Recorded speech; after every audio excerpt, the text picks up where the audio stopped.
2024 के चुनाव से पहले बिहार में हर एक पार्टी अपने अपने तरीके से अपने मुद्दे सेट कर रही है। नीतीश कुमार ने जातीय जनगणना इसलिए करवाई ताकि वो बिहार के चुनाव को जाति आधारित चुनाव बना सकें, जिसमें बीजेपी के साथ जो स्वर्ण समुदाय को दिखा सके और वो ये साबित कर सके कि पिछड़ों के वो नेता हैं और वही पिछड़ों का भला कर सकते हैं। लेकिन इन सब के बीच राजद ने और राजद के नेताओं ने बीजेपी को ऐसा हथियार दे दिया है जिससे बीजेपी को जबरदस्त फायदा होने वाला है, और कहें तो कि बीजेपी की राह बिहार के अंदर आसान हो गई है या हो सकती है। पूरी डिटेल में बात करेंगे इस मुद्दे पे। उससे पहले निवेदन है कि आप लोग इस वीडियो को लाइक जरूर कीजिए, इससे मुझे मदद मिलती है। और अब बात कर लेते हैं कि आखिर बीजेपी को बिहार में कैसे फायदा मिलने जा रहा है और राजद के किस काम से बीजेपी की राह आसान हो गई है।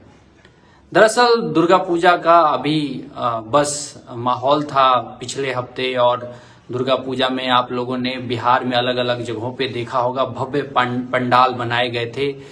जो श्रद्धालु थे वो हर रोज लाखों की संख्या में घर से निकलकर शहर में हो या फिर गांव देहात में हो, जहां भी दुर्गा पंडाल बने हुए थे वहां जा रहे थे और पूजा पाठ कर रहे थे। अपने लिए जो दुर्गा मैया हैं उनसे मन्नत भी मांग रहे थे। इन सब के बीच राजद के एक विधायक हैं फतेह बहादुर सिंह, वो पहुंचे दुर्गा पंडाल में और उन्होंने ये कह दिया कि ये जो दुर्गा पंडाल बनाया जाता है या फिर ये जो दुर्गा पूजा किया जाता है ये फिजूल खर्ची है, कि जब देश जब गुलाम हुआ तब दुर्गा मैया कहाँ थी, उन्होंने अंग्रेजों को क्यों नहीं भगा दिया। इस बात के बाद बिहार की राजनीति फिर से एक बार धर्म आधारित शुरू हो गई है, और उनके इस बयान के बाद जो विश्व हिंदू परिषद और जितने भी हिंदूवादी संगठन थे उन्होंने काफी इसकी आलोचना की और विरोध प्रदर्शन भी किया।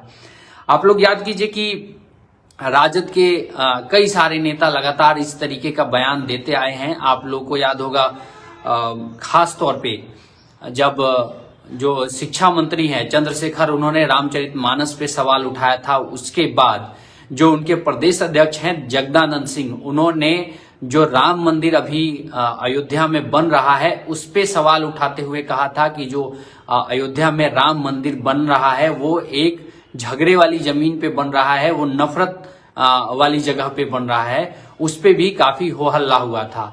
हालांकि इन सबके बीच लालू प्रसाद यादव खुद नवरात्रि में अलग अलग दुर्गा पंडाल में जाते दिखे, वहां पूजा अर्चना करते दिखे। इसके पहले आप लोगों ने देखा होगा कि जब मुंबई में इंडिया गठबंधन की बैठक हुई थी तब लालू प्रसाद यादव और तेजस्वी यादव सिद्धि विनायक मंदिर पहुंचे थे और वहां ने गणपति भगवान से आशीर्वाद भी लिया था। इन सबके बीच जो राजद के जो छोटे स्तर के नेता नहीं कहेंगे, जो विधायक है उसको अहमियत जरूर दी जाती है। अब उन्होंने क्या कहा है फतेह बहादुर सिंह ने, मैं आपको पूरा बता देता हूं। फतेह बहादुर सिंह ने कहा है कि दुर्गा मैया जो है वो काल्पनिक है। हिंदू आस्था पर यह कहकर उन्होंने चोट पहुंचाई कि जब ब्रिटिश हुकूमत ने भारत को गुलाम बनाया उस वक्त दुर्गा जी कहां थी। क्या फतेह बहादुर सिंह किसी और धर्म के बारे में ऐसा कह सकते हैं कि जब अंग्रेजों ने इस देश को गुलाम बनाया तब दूसरे धर्म के जो देवता भगवान थे वो कहां थे? कह सकते हैं? नहीं कहेंगे, क्योंकि वोटों का मामला है। और ये यकीन मानिए ये और ज्यादा ऐसे बयान आने वाले हैं, क्योंकि नीतीश कुमार जो राजद का कोर वोटर है मुस्लिम, उसके ऊपर अपनी नजर गड़ाए बैठे हैं। और जो राजद है वो किसी भी हालत में मुस्लिम वोटरों को अपने से छिटकने नहीं देना चाहेगी। उसके लिए इस तरीके के और ज्यादा बयान आने वाले हैं। अब देखिए आगे उन्होंने क्या कहा कि दुर्गा की कहानी काल्पनिक है, मैं उन्हें शक्तिशाली देवी मान लेता, लेकिन मेरे पास साक्ष्य हैं, इनके पास प्रूफ भी है। अब देखिए इनके पास प्रूफ भी हो गया है। ये जितने धर्म ग्रंथ है, पुराण है, जितने भी जो साधु महात्मा लोग हैं जिनके पास इनके पार्टी के अध्यक्ष आशीर्वाद लेने जाते हैं, उनसे ये बड़े हो गए हैं। ये कह रहे हैं कि मनुवादियों के अनुसार देश में 33 करोड़ देवी देवता है, लेकिन इनको यही नहीं पता है कि 33 कोटि देवी देवता है, करोड़ नहीं है। अब इनको कौन समझाए? विधायक हो गए, इनको तो कोई समझा नहीं सकता है। 33 कोटि देवी देवता हैं, हालांकि अब एक कुतर्क देने के लिए ऐसी बात कही जाती है, लगातार कही जाती है कि 33 करोड़ देवी देवता हैं, ये है वो है, फलना है चिलना है, आए बाएं साएं करके ऐसे ऐसे बात बोलते रहते हैं नेता लोग। ठीक है, आगे वो कहते हैं कि मैं उन मनुवादियों से पूछना चाहता हूं जिन्होंने ये लिखा कि महिषासुर की करोड़ों की संख्या वाली सेना को